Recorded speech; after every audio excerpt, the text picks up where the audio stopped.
The world of football with a soccer perspective. This is Soccer Today with Duane Rollins and Kevin Laramee, live on the Sports Podcasting Network.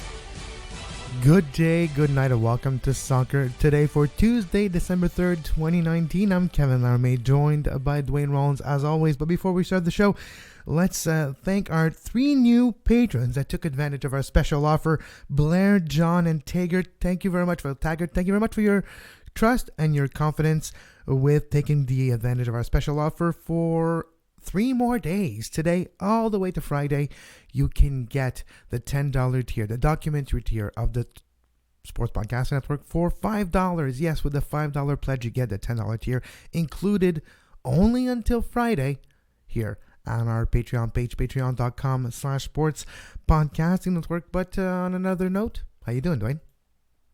I'm doing well. Beautiful sunny day after a couple miserable days here in Toronto. So it's still cold, but that's December. But yeah, it's all good. December is one of the weirdest months for this show in a lot of ways. We are so MLS focused for so long, and we get this 1 month each year where it's kind of like it takes a little bit of a backdoor, but we're ready to go through it and get into the Christmas season. Excited that we're going to, I think, be doing more shows this December than we ever have before, so that's going to be fun. And I'm excited today. Also, Jonathan Tannenwald and myself will be debuting the Women's Soccer Review, which is the first time we've had a dedicated women's show on the network, and it's something that I've wanted to have for a while, Kevin. Yeah, long overdue. And Jonathan and Duane will be able to use their networks of contacts across the NWSL and the world of women's soccer as a whole, from the journalistic side, and also I imagine the player side eventually too, probably, but you get to hear more later today on the Sports Podcast Network feed. It'll be available on the Soccer Today feed. Also, for now, the Women's Soccer Review debuting later today on sportspodcastingnetwork.com. Also later today, the re-entry draft, we'll touch it a bit. There's some MLS news. We'll talk about the MLS schedule, well, at least the conference's alignment that was confirmed yesterday by Major League Soccer. We teased it at the end of the show yesterday. But also yesterday, Duane, was the Ballon d'Or. No controversies this year. Woohoo! At least the host didn't insult one of the recipients live on stage. So that's always a good way to start. There was no references to twerking. Dance trend. Yeah. So that's good. Because the woman who won it would not have taken that. Oh my God! For sure. If she would have been live, she would have. Good on Megan Rapinoe. Yeah. Oh, anyway, we shouldn't laugh, but it's laughable. It's laughable, exactly, because that dude, I don't even remember his name, and that's fine. I guess I'm not in the DJ world. But quickly, Megan Rapinoe won the Women's Ballon d'Or. Lionel Messi won his 6th Ballon d'Or, which got a lot of the attention in front of Virgil van Dijk and Cristiano Ronaldo. Of course, Lionel Messi is 6th Ballon d'Or. He is now the person with the most amount of Ballon d'Or in the history of football. Yeah, and look, we had this conversation earlier this year where we thought that the voters were starting to get a little bit cute, and that came from fatigue, basically, from Ronaldo Messi. And the reality is, when you look at the men's side of the game, those two are so head and shoulders above the rest. I mean, I think back, here's get your bingo cards out. I think back to the 80s, 90s in hockey, and it's like, as much as might have been fatigued by Gretzky and Lemieux winning everything, they were the best 2 players by miles. So they had to, right? And it's the same thing now. And, he was deserved. You look at the amount of goals he scored in the calendar year, and how could you not award it to him, particularly in a year where there is not a major tournament? When Modric won, it was because of the play in the World Cup. And when World Cup years happen, that does bump things a little bit higher in people's estimation for those few weeks, right? And the rest of the year doesn't matter as much. And that was the issue with Modric, is when you looked at his overall season in 2018, it wasn't as strong as a Messi or a Ronaldo, but he had a hell of a run at the World Cup and took his small nation almost to the ultimate prize. Came up short, obviously, in the final, but when you're in Croatia and you're in the World Cup final, that's a significant accomplishment. And that's always going to be the case. But it's what are you going to say about Messi? he's brilliant. We are very lucky to have seen him. You can have GOAT conversations about him, and it's reasonable. I tend to lean Maradona. Madonna, yeah, I didn't even know she played football. But I guess she was a pioneer in her own world. Yes. Madge was, no, Maradona, I tend to lean that way, but Maradona obviously had his own issues, and it's a different era. And, you're comparing eras, it's a bit weird. So, but Messi, as I've always said, is he's the purest goal scorer I've ever seen. His ability to finish is just off the charts. Now, Ronaldo is a completely different player, if we're going to have a GOAT conversation right now, in the sense that he's a more all-around player in a lot of ways, and he's a pure athlete. But that's almost makes you, I think Messi a little bit, you think higher of Messi even more. So yeah, I don't think anyone should have any issue with Messi winning yesterday. He is the best player of 2019 in my mind, and he's still got a few years left in him for sure.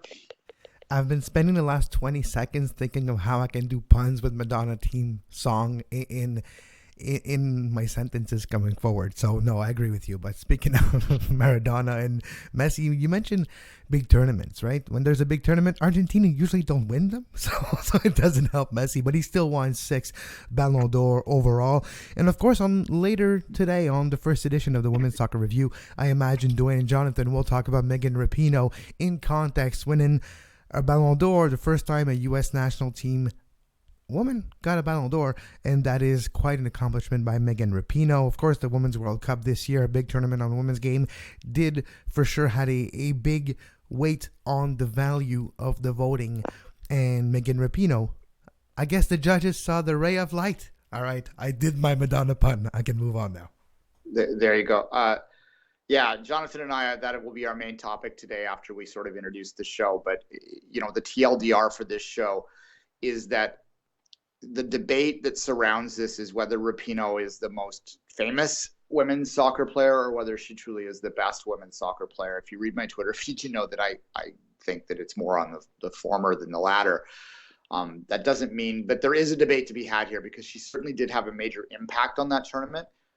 She wasn't the best player in the tournament in terms of moment to moment, but she had great moments in the tournament that are very memorable. And I don't know, I honestly don't, and I'm not sure where Jonathan's going to come down on this, whether that should supersede the entirety of the rest of the season, those few moments that we all remember, whether that in the women's game should matter more than more consistency. Because if you're just looking at consistency, I mean, Sam Kerr perhaps might deserve it for her overall club play, for instance, just to name off the top of my head. We'll get a lot more into the details, I said, on the show, as I say, Kevin, but it is something that has sort of been around in the women's voting for this award and for Player of the Year for years. When Marta was winning, I'm sure she's going to get votes 5 or 6 years after she retires, too, and that speaks to the lack of knowledge that a lot of the voters have, and that's a major problem.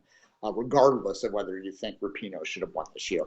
And that's one of the reasons why you want to start this show, that show as well, is that people are aware of more than just the flashy names that make headlines in the world of sports. You also want to know the actual players that performing at the highest level. Sometimes they don't necessarily equivalent with the big stars. But also, outside of Lionel Messi and Megan Rapinoe, you had, it's right in front of me, Matthias de Ligt winning the U21 trophy, the Copa Trophy, which was won last year by Kylian Mbappe. And the story they told with Didier Drogba was kind of funny. In the 2004, I believe, Champions League final between Chelsea and Bayern Munich, before the game, a little kid asked Didier Drogba, after the game, you promised me you're going to take a picture together? It's like, yeah, no problem. But because that game did not go well for the Blues, he didn't do that picture. So 20-some years later, not even 15 years later, that boy was actually Kylian Mbappe. So they actually took a selfie on the stage, Didier Drogba and Kylian Mbappe, just before Kylian Mbappe gave the trophy to the new best U21 player in the world, Matthias de Ligt of Juventus. Yeah, and look, that's, to me, in a lot of ways, the youth award is more interesting than the overall award. especially in the men's side, because the men's side has been a broken record, as we just said, for a decade now. So which one of them gets it is not as interesting to me as what kind of players we might look to in the forward. There's a mixed record when you look at those players that have won that award or won any youth award. Like, it's still a little bit early in the career to project all the way forward, but certainly if you're, winning these things, you're probably going to be okay. Mbappe is certainly going to be okay. Kevin, really speaking quickly of that, this is a much more minor award, but one I think our Canadian listeners will be interested to know that the Who Scored Player of the Left Back of the Month, this is worldwide, not age restricted. Alphonso Davies. Best left back in the world last month, statistically speaking, according to WhoScored.com. Yeah, he's not a left back. But he's not a left back, Duane. Forget about this. He's not a left back. I think he might be. That's the point. At Bayern Munich, he's a left back. And that's the whole point. Sometimes things don't happen the way you think it happens. Doesn't mean it's not good. I guess that's why Davies is a freaking left back. All right, so the other trophy we haven't mentioned is the best goalkeeper in the world, the Yashin Trophy. No, not the Alexei Yashin Trophy. A different Yashin, for sure. But the Yashin Trophy given to the best goalkeeper in the world. It's the first time for this trophy this year, and it's been given to the goalkeeper of Liverpool, Alisson, getting the Yashin Trophy for the very first time. And that's a trophy that we have to say is long overdue, because goalkeepers will never win any other trophies that are not dedicated to goalkeepers. I'm talking about individual awards here. Like, never will you get, I don't know, let's say a big name goalie right now. Like, I don't know, you get a goalkeeper of Casillas, or no, it's not good anymore. I know, but it's the first thing that popped in my mind. They'll never win They'll never win Player of the Year. It will always be a player that is not a goalkeeper, but at least they got their own trophies now. Yeah, I mean, look, if you're going to have individual awards, you have to recognize certain aspects of it, and certain positions are going to be prejudiced against over others. So this is a possibility to rectify this. Goalkeeping is such a unique role on any field. You're almost playing a different sport, really. I mean, it's much more cognitive, although nowadays you do have... Oh, sorry, Duane. I was going to say, think about this. You have a different set of rules that apply to you than the 20 other players on the field. There's only one other player that has the same rule set as you have. Everyone else plays a different game than you are, literally, because they cannot do the same thing as you can. And it's not just catching the ball. It's all the little nuances. But yeah, you're right. It's almost two different sports. Which is, I think why they're not going to distinguish defenders and midfielders out of that.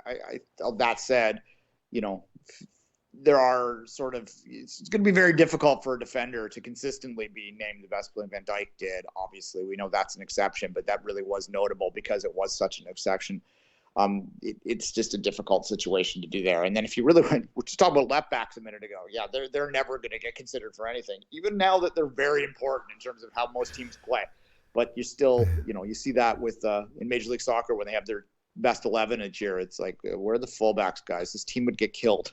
But anyway, this is a subject for a potential documentary, Duane, the evolution of the fullbacks and how, tactically speaking, over the last decade, they've been one of the positions that have changed the most when you're looking about responsibilities given to them, especially offensively. Back in the day, it wasn't necessarily as involved as today is. So no, that's a fascinating thing too, the evolution of the tactics of a fullback. But no, and I think that's about what I have from the Ballon D'Or ceremony. Pretty by the numbers ceremony when you look at it. Congratulations to Megan Rapinoe, Lionel Messi, also Virgil van Dijk for having a defender in the top 3 of best players in the world. That's not too shabby because, well, defenders are underappreciated, I think, in the world of sports. And we have to give credit where credit is due. But again, congratulations to the 4 recipient of trophies from yesterday's ceremony. Yeah, I mean, Alisson wins there for Liverpool to represent. Klopp was named the manager of the year earlier this year. It's a reflection of Van Dijk in the final 3, a reflection of most observers' belief that Liverpool was the best team of 2019. As a Manchester City fan, I have a little bit of issue with that. They beat them in 3 out of 4 competitions, but nonetheless, they won the one that is perceived as the biggest of all. So you've got to give them credit for what they've done and what they continue to do with the longest undefeated streak in many years. in the Premier League happening right now. And Liverpool does not seem stoppable. We'll see how they do at the World Club Cup and how that affects. I mean, they're obviously the favorite in that competition, but if anyone even remembers when it starts, because that's the reality of it. But it's certainly. I was thinking, when is it again? Oh, yeah, it's coming up for sure. It's in December. But where is it again? Yeah. Where is it? I don't know. I don't even remember. I haven't paid attention to it yet. And I guess that's all you need to know about the importance of the FIFA Club World Cup. It's crazy because all the feeder tournaments are super popular, but the big tournament itself, which I guess is not that big. It seems like an afterthought is why. But why it's, I think, going to get a little more attention this year is twofold. One, Liverpool has some of the most rabid and largest fan bases in the world. They're absolutely crazy about that team. No one can deny that passion, and so they might be paying a little bit more attention. But more to the fact that they so desperately want to win the league, and this competition is being pushed right into the middle of their season, that it is going to be difficult to. It's going to be interesting to see how they play it out. They have a cup draw in there too, which they've asked to play 2 games in 48 hours or something like that. One at the Club World Cup and one in the Cup. And I think you're probably going to see the Liverpool U14 is playing that Cup competition. How is it doing at Millwall? I mean, Millwood? Millwood? Yeah, Millwood is a training Millwall's a team. Yeah, I know. I was close. Okay, just a couple letters. Leave me alone. Yeah. Millwood, whatever the name is, they're gonna play in a cup game. No, it's interesting, and but I guess that wraps up our coverage of the Ballon d'Or. We'll take a quick break, and we'll be right back with MLS news. There were some trades yesterday, free agent signings, and also the re-entry draft stage 2 later today. We'll be right back. You are listening to Soccer Today. Follow us on Twitter at SoccerTodaySPN and like our Facebook page, facebook.com/Sports Podcasting Network. You can find the podcast version of all the shows we do on iTunes, Apple Podcast, Google Play Store, TuneIn Radio, iHeartRadio, and anywhere you get your podcast.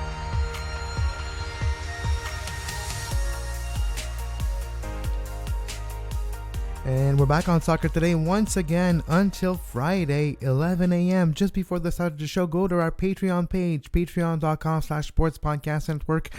Every $5 members, that's our special offer this week. Started last week and it's this week as well. Every $5 members as of Friday, 11 a.m. gets access to the $10 tier for 6 months. That's a big offer. So big that I almost cough. So yeah, it's a big offer, and we hope you join us at patreon.com/Sports Podcast Network. Duane, before we go to the schedule, I think we were right. We said Luis Robles, we can see him signing with Miami. Well, that's done. Yeah, well, it made sense. They needed a keeper. This was quite obviously the best keeper with a lot of MLS experience out there. And it's a good signing for them. As I said the other day, as much as we've made fun of Miami over the past, they made their announcement 5 years? That they were in. It was 2013. Jesus, 6 years. Yeah, so it's been a while, but that announcement was an intention that they would pursue the franchise, and yeah, so it took a long time to get to this point. But I do actually like the build that they're doing there, and when you consider that they are going to be able to likely sign some very high-end DPs. I mean, David Silva has been linked to them, and there's a lot of that makes a lot of sense. A Spanish international played at the top levels that has a recognition across the league in that market, I think makes a lot of sense. That rumor connects the dots to me. So we'll see. And he's announced that this is the last year at City. So yeah, I do think that Miami is going to debut as the better of the two expansion franchises this year. Nashville a little closer to the Minnesota model, Miami a little closer to the Atlanta model, although I'm not sure the league's going to allow quite another one of those to jump in at the level that they did again. Well, the difference is you don't come in with a 70,000 stadium also. That's leverage. Like, we're talking about an expansion team coming into the league with leverage because there's money behind them. It's not just the owner. It's also the 40,000 season ticket holders and the 70,000 potential ticket sales for every game that has a lot of leverage behind it. Nashville, or even Miami for that matter, do not have that. Not even close. Here's the other thing too, and this is, CBA is going to be like, put that on your bingo card too.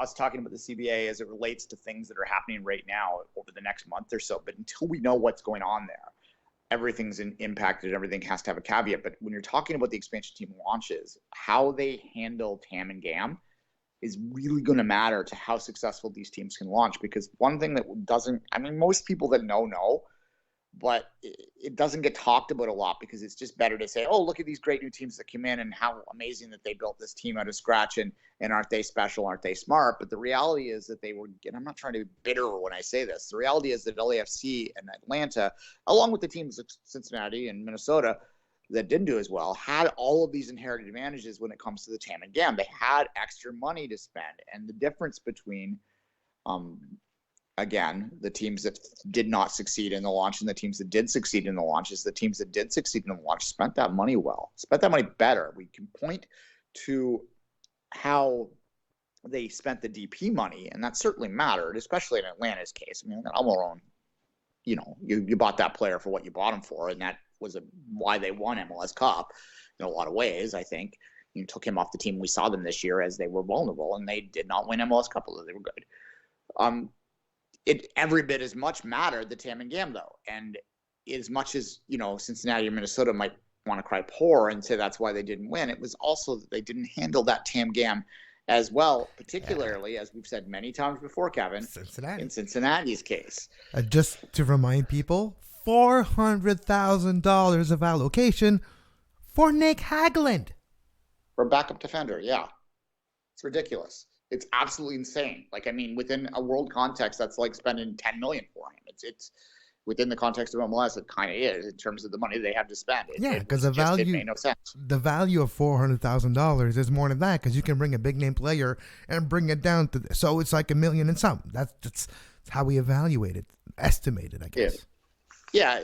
But to bring it back to the point of Nashville and Miami, if they do get rid of GAM and TAM, then that's going to make a difference depending on how they do that. Do they get rid of GAM and TAM, but then add the extra to the cap so that these teams then have the ability to have a bigger salary cap? That's going to be harder for the league to sell to the general fan. The general fan doesn't get TAM and GAM because they don't spend as much time as you and I do, and a lot of our listeners do, thinking about MLS rules. They just go, what the hell is that? We have a problem because we do that very often. There's not a day that goes by that GAM and TAM is not part of at least one thought. So I guess I have a problem. Whereas a general fan, they're not going to get that, but they are going to get the, wait, why does Miami have $1 million more on their cap than my team? And it's going to be a little harder to hide, right? Wow. When you put it that way, it's true. Yeah, but that's kind of the difference that they've had, and it is something that we're going to have to watch is how they handle GAM TAM. And it's, to me, that's as much as free agency is going to be as much of the battleground in this thing. The players do not like those mechanisms. They are on record as saying they want to get rid of them. They want to simplify how players come in, and the teams are still trading it. So that tells you where the owner's position is. Speaking of still trading it, let's not go far. Let's go back to yesterday. We've talked about Luis Robles, free agent signing with Inter Miami. By the way, Luis Robles didn't ask the New York Red Bulls, as it was said on the Counterattack show on SiriusXM yesterday. He demanded to the Red Bulls, at least ask them, can you just let me go? Don't decline my option. Let me choose where I want to go. And it made sense when he signed with Inter Miami. But speaking of Nashville, they traded yesterday. Now, this is off MLSsoccer.com. Nashville acquired forward Dom Badji from FC Dallas in exchange of $325,000 of allocation. That's $175 of TAM and $125 of GAM, plus a further $75,000 of GAM should incentives be met. How to make it even simpler when you have options on the monopoly money that have been changing hands, but giving Gary Smith another attacker to choose from, as they now have 21 players. So you have a bit more definite players and starters for Nashville. Dom Badji may be the striker for Nashville. Yeah, when I look at Nashville's build, I don't see a team that is anywhere close to as weak as Cincinnati was, or as ineffectively built. Or Minnesota in 2017, yeah. Yeah, I see a team that's not really necessarily going to scare anyone, though. But I think when you're looking at the market of Nashville, that might be the way you need to build. You need to get a solid base, and they've sort of building up the spine with McCarty and players like that, a little older, but a little veteran presence there. And you just look at how they built forward. And I think that, well, what Drake Hills said to us last week was, I think, pretty accurate, that they just want to be, they don't want to stand out. And I thought that was a good way to put it, that they don't want, like, they know they're not going to jump in and be Atlanta or LAFC. They're not going to stand out that way. So they don't want to stand out the other way either. So this is a team, I think, that will plug along, get 35 points, have a few big days that their fans enjoy, aren't really going to be close to a playoff, aren't going to really be a contender. It might take a couple years to get there, but we'll have a slow build. I just compared them to Minnesota, but Minnesota kind of had a false start in there. Like, we called it soft launch, hard launch with Minnesota. It was more like no launch, soft launch, hard launch. It was like Minnesota. An extremely soft launch, and then boom, one of the best stadiums in the league. Which maybe Nashville will be similar too. Well, let's be honest. But they're gonna play in a big stadium though to begin with. Like they're gonna play where the Tennessee Titans play. So I don't think they'll be quite the same buy-in by the fans. Maybe I'm wrong that Atlanta, but they could have a potential, a lot of people, a lot of fan base, but I doubt that's the plan, to open up the big stadium for every single game. Yeah, I mean, look, I don't think it's going to be like Atlanta. Then again, we didn't think Atlanta was going to be like Atlanta either. That's true. Far away from the Silverbacks they were. Yeah, but the difference there is that they came in at the same time as that stadium was opening, and it was coming off. Was it not coming off the Super Bowl appearance by the Falcons as well? That they lost, or did it come out the year after? I don't know, but I know that they were winning 28-3, and then they lost to the Patriots. So. Yeah, and I'm wondering whether there just was more of excitement in the market there. It was shocking that happened, and I mean, look, it's not the first time even in MLS history that a team that had absolutely no interest at the lower levels suddenly came in and was, whoa, where'd these players come from? I'm standing in a city that did the same thing. The Lynx could barely get 1,000 people to every game for decades. And then, Toronto FC, where the heck they come out of from? That's left field. There's just certain cities that and Atlanta's the same way as Toronto in the sense that every other team they have is in a major league. So it's hard to get people excited about lower levels in cities that have a lot of top level professional teams, even when it comes to MLS. But yeah, Nashville, look, I don't know what to think there. The Predators are the example to me. Obviously they do well on the football side, but that's never was going to be a question.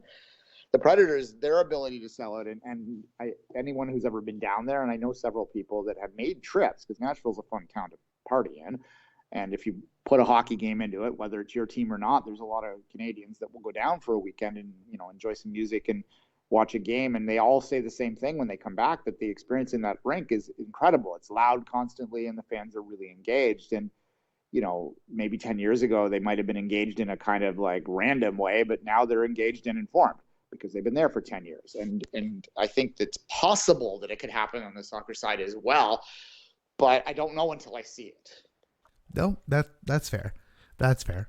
Speaking of Nashville and Miami, yesterday, Duane, Major League Soccer confirmed what Stephen Goff of the Washington Post mentioned earlier in the day, pretty much when the show started yesterday around 11 a.m. Stephen Goff tweeted about it, and here is the new conferences for 2020. 13 clubs in each conference. Says let's go with the Eastern Conference.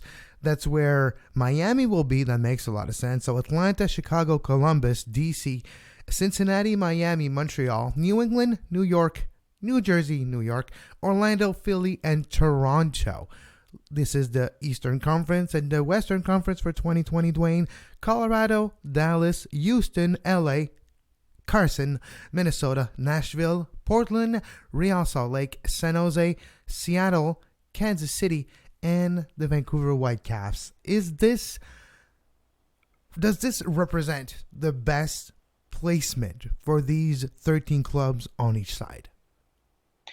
The argument is whether they should have moved Chicago to the West and let Nashville be in the East, because the thinking is that when St. Louis comes in and when Sacramento comes in, well, obviously Sacramento And Austin, but Austin, that you're going to have to shift them back. And I think the reason they kept Chicago where they were is twofold. I think that they're a little more, the excitement around a new team in Nashville is going to counter any regional stuff here. They're still going to open up with Atlanta, so that's their closest team. That's the team that they want to have the rivalry against. So they're still going to get that game with them off the start, but then, they don't really care. You're just having shirts come in to play your team after that point because you don't know the league that well, most fans, and you're just excited to be there. Yeah. Whereas Chicago, if you were to move them away from their traditional rivals, and they really are traditional rivals in the East now for Chicago because they've been in that conference for so long, in a year where they're trying to relaunch, then that's going to be a handicap that's very difficult for them, especially if you're going back and forth. Oh, it's tough though. Go ahead. I was going to say also, you're going to have to bring him back in 2 years to the Eastern Conference because Chicago's going to have to be here. Something's got to give because Sacramento, they're going to be in the Western Conference. There's no way that you put Sacramento in the Eastern Conference. It's clearly West. Austin. Yeah, when you get to, sorry, what I was going to say, the other thing is you might not have East-West divides in 4 years, and I know that's going to make people crazy, but 4 divisions? How they're going probably to 4 at some point. Or 3. The metropolitan area with Montreal, Toronto, New York, Philly, and New England sounds pretty much possible to me. 4 times 6, it's 24. Actually, you need 4 times 7, that's 28. Well, there you go. Yeah. There's always going to be a team when you're trying to divide geographically. There's always going to be a team that doesn't quite fit, and they're usually the teams in the middle. So St. Louis, the NHL. I was going to say just like St. Louis. Yeah, I mean, well, you look in hockey again. The one that I always draw to because of my youth. The Leafs were in the Western Conference for a while. Think about that for a second. Doesn't make any damn sense. It's true. I mean, when they first famously, they don't have a lot of famous moments, but when they had their run to the semifinals, they were in the Western Conference Western Conference Finals. They played the Vancouver Canucks in the Western Conference Finals one year. It blows the mind. Well, it's funny. You say your youth. For my youth, when I think about the Maple Leafs, they were in the Western Conference. It was not a rival of the Canadiens that could barely play them every year. That's what I think about the Leafs. But no, just to illustrate your point. Yeah, I mean, not to talk hockey for a second, but that's why the Leafs Habs is not as big a rivalry as Leafs or Habs Bruins, because they were, first off, the Leafs weren't good enough from 1967 through to now. Well, and they had a couple stretches. I mean, they're not in the early 2000s. They were okay, and in the early 90s they were okay, but they were never. When they were okay in those 2 streaks, they weren't playing the Habs. So that's why. So that, rivalries matter to MLS too, to make it relevant back to our point. So that is going to be a factor in how they divide these. But I could see them quite easily dividing, maybe even, you don't have to go to 4, you could go to 3 with East, Central, West. But then you're still going to have, is Nashville Central or is Nashville East? Because they're going to want to play Atlanta, and Atlanta is definitely East. So, whatever. I mean, you could just have one table, but then you're playing 64 games. So that becomes a little bit much. So our season actually lasts 4 years. So in 4 years, we'll have a champion. But no, it's not going to be that case. But in the future, we'll probably 4 divisions of 7. When there's 28 teams and when there's 29, I know it's going to go from 27 to 29 because there's going to be 2 in 2022 and in 2021 1, which is Austin, and then 2022 Sacramento and St. Louis. So you're going to have 29 teams. So 4 divisions of 7, 3 division of 7, 1 division of 8 probably, and there's going to be weird things, but the calendar in 2020, Duane, will be 2 games versus every team in your conference and 10 games versus 10 of 13 teams from the other conference. So there's 3 teams that you're not going to face in the regular season in the league, and that could bias the table to some point. Example, if one of the 3 teams you don't face, if you're a team in the Eastern Conference and you have the benefit of not facing LAFC, not facing another big club, an example, Seattle, the defending champions, or another big club as maybe the Galaxy. Well, you're an advantage because it's points that you're not missing because you didn't lose those games. So no, it'll make for sure a lot of debates when the full schedule is announced. Yeah, there'll be strength of schedule blogs put out there for sure. This isn't this is the first time that they haven't had every team play every other team at least once, but it's certainly not the first time they've had unbalanced schedules. That was pretty common every year. Yeah, and for instance, it was, you used to play 3 teams. You'd have rival teams that you'd play 3 times in your conference, and the rest of your conference you only play twice, which to me was more problematic than this, because at least in that particular case, you weren't having, if you had a bottom dweller that you were playing 3 times as a contending team versus the contending team that was playing another contending team 3 times, that was a significant advantage when you were in this competing for the same playoff positions. I think of Toronto versus Montreal in 2012, 13, 14, 15, all the way to when they changed it in 16 or 17 anyways. But it's Montreal were playing 3 times Toronto. Toronto was way better than Montreal, usually. And Montreal couldn't beat Toronto at home, so some years you would play twice in the regular season at BMO Field, and that was 6 points gone already right there. Yeah, and you flip it the other way too, is that the Crew had a great advantage in the late part of the last decade, early part of this one, when they were playing the terrible football club 3 times every year for the Petroleum Cup, right? So exactly. No, but it will create a debate, and we'll keep an eye on that debate as we always do. But for now, we'll bid you adieu, and we'll see you tomorrow for another edition of Soccer Today. You can follow us on social media at 24th Minute for Duane, and myself at Kev Laramee, and you can find this show at Soccer Today SPN, as you know, live Monday to Friday, 11 a.m. on our Twitter feed and podcast and video.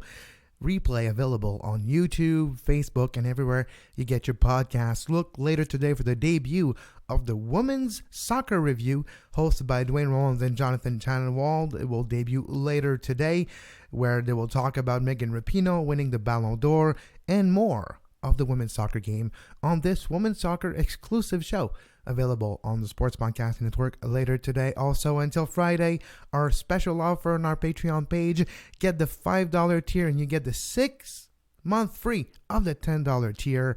Patreon.com/Sports Podcast Network. 3 tiers, $2 for the 2 Solitude Soccer podcasts, $5 for 3 bonus premium podcasts a week. Soccer Today presents 5 rings extra, where Duane and I look at the world of 1976, the Montreal Olympics. Part 2 is coming later this week, and more at our Patreon page, patreon.com/Sports Podcast Network. But as always, until tomorrow, we wish you a great soccer.